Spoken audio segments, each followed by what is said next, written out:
Situata e krijuar së fundi në kompaninë Bankers Petroleum dhe grevat e punonjësve zbehen për këtë vit të ri shkollor 2025-2026 interesin e nxënësve të arsimit profesional në Fier në degën e naftës, duke bërë që pas 7 vitesh fluks, këtë vit të mos hapet si degë për mungesë numrash. Sipas drejtores së shkollës së mesme profesionale Petrosota, Arta Leka, interesi për degët e tjera të arsimit profesional në Fier sa vjen dhe shtohet, me një rritje të numrit të nxënësve të regjistruar në klasat e 10-ta, që arrin në 205, me degët më të preferuara: shërbim mjetesh transporti, TIK, elektroteknik, termohidraulik, mekanik e të tjerë.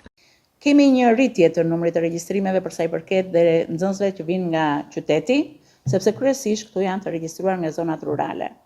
E veçanta është që numri i nxënësve për shembull më i madh, i nxënësve të regjistruar në drejtimin shërbim mjetesh transporti. Por ajo që është për shkollën tonë, këtë vit ne kemi përfunduar dhe akreditimin e plot si shkollë, gjë që do të thotë njohje e nivelit të cilësisë së shkollës nga institucionet përkatëse. Në lidhje me arsimin profesional, pra do të thoshim që degët që janë në shkollën Petrosota janë degë shumë të kërkuara në tregun e punës. Është drejtimi TIK, pra teknologji, informacion dhe komunikimi, elektroteknik, mekanik, shërbim mjetesh transporti, termohidraulik dhe naftë. Dhe në çdo shkollë profesionale, çdo vit bëhet procesi gjurmimit të nxënësve. Dhe nga gjurmimi i vitit kaluar, mbi 80% të nxënësve që kanë mbaruar arsimin profesional në shkollën tonë janë të punësuar në profesion. Gjë që është një arritje shumë e madhe.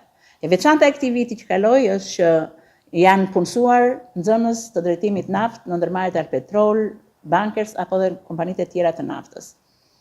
Vetë nxënësit thonë se i kanë zgjedhur me dëshirë degët që frekuentojnë, pasi i shohin si një mundësi të mirë për një të ardhme të sigurt në tregun e punës si brenda, ashtu dhe jashtë vendit.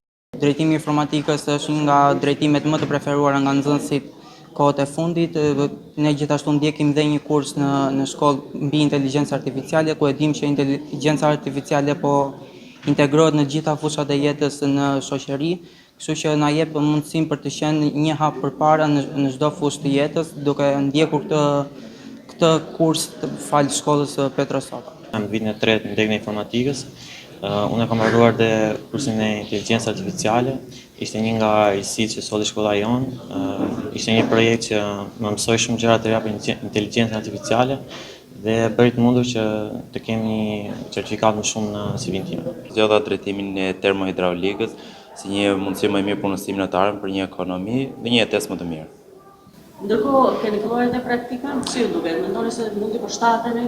Po, praktikat janë shumë të mirë, gjithashtu me anë të drejtimit të profesorëve tanë jemi duke mësuar shumë, dhe gjithashtu neve na japin mundësi që ne të shkojmë nëpër biznese të ndryshme për të mësuar në fushë. Vi nga Patosi, jam viti i tretë, zgjodha degën e termohidraulikës sepse mendova se ka një të ardhme më të mirë për tregun.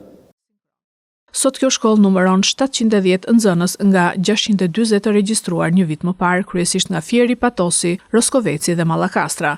Ndërkohë që për të zhvilluar orët praktike, shkolla profesionale bashkëpunon me 10 biznese në qarkun e Fierit, që kanë bërë të mundur vetëm gjatë vitit të kaluar punësimin e 80% të diplomuarve.